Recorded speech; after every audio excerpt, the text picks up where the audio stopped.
নমস্কার বন্ধুরা, যোজনা হেল্প বাংলা চ্যানেলের আরও একটি নতুন ভিডিওতে আপনাদের সকলকে স্বাগত জানাই। সমস্ত সরকারি কর্মীদের জন্য রয়েছে বিরাট সুসংবাদ। সরকারি কর্মীদের বেতন বৃদ্ধির নয়া নির্দেশিকা জারি করল সরকার। মাসে ন্যূনতম 32,500 টাকা পর্যন্ত বৃদ্ধি হতে পারে, এই মর্মে নয়া বিজ্ঞপ্তি জারি করল অর্থ দপ্তর। তো চলুন, কাদের ক্ষেত্রে এই বেতন বৃদ্ধি হচ্ছে, বা বর্ধিত বেতনই কবে থেকে কার্যকরী হবে, বা এই বেতন বৃদ্ধির নিয়মটা কী, তা সম্পূর্ণ বিস্তারিত জেনে নিন আজকের এই ভিডিও থেকে। তাই ভিডিওটি স্কিপ না করে প্রথম থেকে শেষ পর্যন্ত দেখুন, আর চ্যানেল নতুন হলে অবশ্যই চ্যানেলটি সাবস্ক্রাইব করে নেবেন। সরকারি কর্মীদের মাসে ন্যূনতম বেতন 32,500 টাকা। ডিএ অপেক্ষার মধ্যেই এটা একটা অত্যন্ত খুশির খবর। তো চলুন, কি বলছে রিপোর্টে। কেন্দ্রীয় সরকারি কর্মচারীরা আপাতত মহার্ঘ ভাতা বৃদ্ধির জন্য অধীর আগ্রহে অপেক্ষা করে আছেন।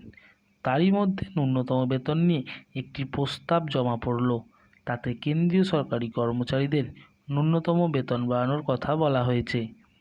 কেন্দ্রীয় সরকারি কর্মচারীদের ন্যূনতম মাসিক বেতন 32,500 টাকা করা হোক, এমনই দাবি তুলে কেন্দ্রীয় কর্মচারীদের সংগঠন জয়েন্ট কনসালটিভ মেকানিজম, সেই সঙ্গে বিভিন্ন মন্ত্রক ও দপ্তরে নয়া পদ তৈরির উপর নিষেধাজ্ঞা তুলে নেওয়ার দাবি করা হয়েছে। সেক্ষেত্রে বিশেষভাবে ভারতীয় রেলের কথা উল্লেখ করা হয়েছে বলে সূত্রের খবর। এমনিতে শনিবার নিজের বাসভবনে জয়েন্ট কনসালটিভ মেকানিজম প্রতিনিধিদের সঙ্গে দেখা করেন প্রধানমন্ত্রী নরেন্দ্র মোদী। তাদের সেই সাক্ষাতের পরেই কেন্দ্রীয় সরকারের তরফে নয়া পেনশন স্কিম অর্থাৎ ইউনিফাইড পেনশন স্কিম চালু করা হয়েছে। এই জয়েন্ট কনসালটিভ মেকানিজম প্রতিনিধির দাবি, নয়া পেনশন স্কিমের ফলে কেন্দ্রীয় সরকারি কর্মচারীরা অত্যন্ত লাভবান হবেন। জয়েন্ট কনসালটিভ মেকানিজমের প্রতিনিধিদের সঙ্গে বৈঠকের পরে প্রধানমন্ত্রী বলেন, কেন্দ্রীয় সরকারি কর্মচারীদের জয়েন্ট কনসালটিভ মেকানিজমের প্রতিনিধিদের সঙ্গে দেখা করলাম। ইউনিফাইড পেনশন স্কিম নিয়ে ক্যাবিনেট যে সিদ্ধান্ত নিয়েছে তাতে অত্যন্ত আনন্দ প্রকাশ করেছেন তারা।